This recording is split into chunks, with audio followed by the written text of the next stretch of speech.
Last but not least, I'm referring to brush down, sand down. At the end, when everything is dry, you could do this the next day or right before you paint. You don't have to do it right now, but this is just another quick process. Get compound on my face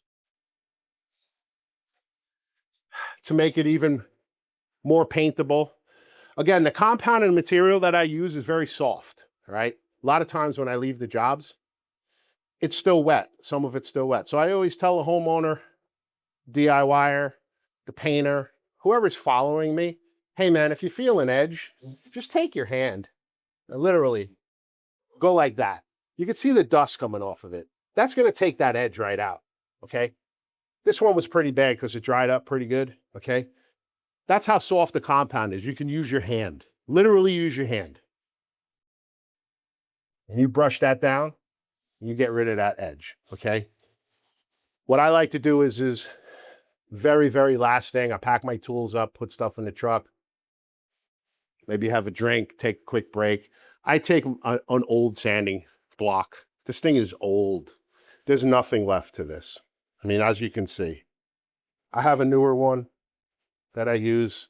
It's got an angle on it. You can use that as well. A lot of guys who have been doing it forever use this in the corners. They put 2 coats on and then they run this little angle right in that groove. There's a multitude of different reasons, you know. You do what's best for you.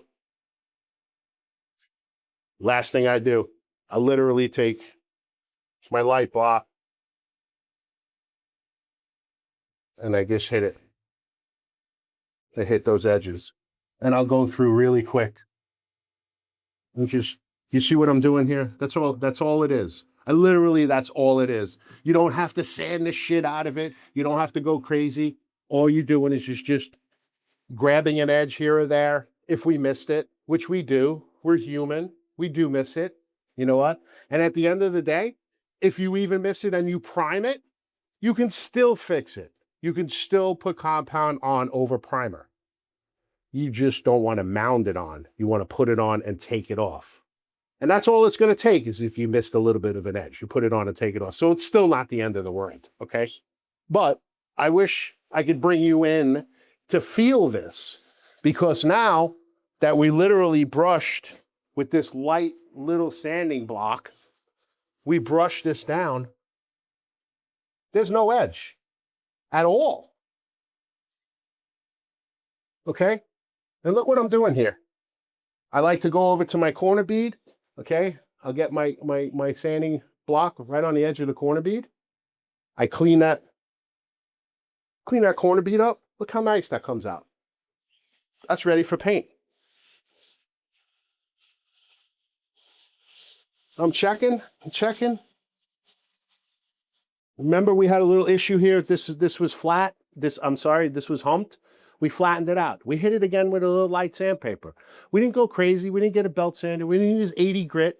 We went over it a few more strokes with some nice, soft, easy sandpaper. That's all you need, okay? Look at the corners.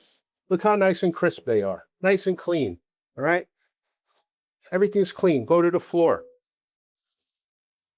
Then we run through everything.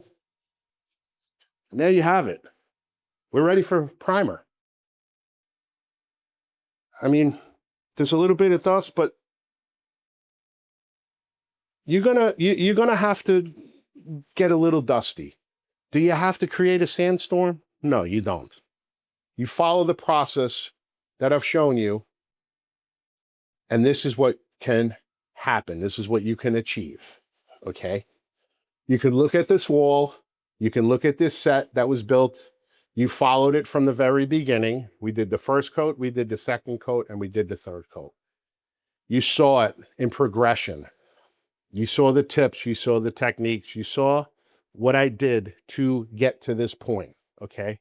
It wasn't anything crazy. It was just repetition, and understanding the process.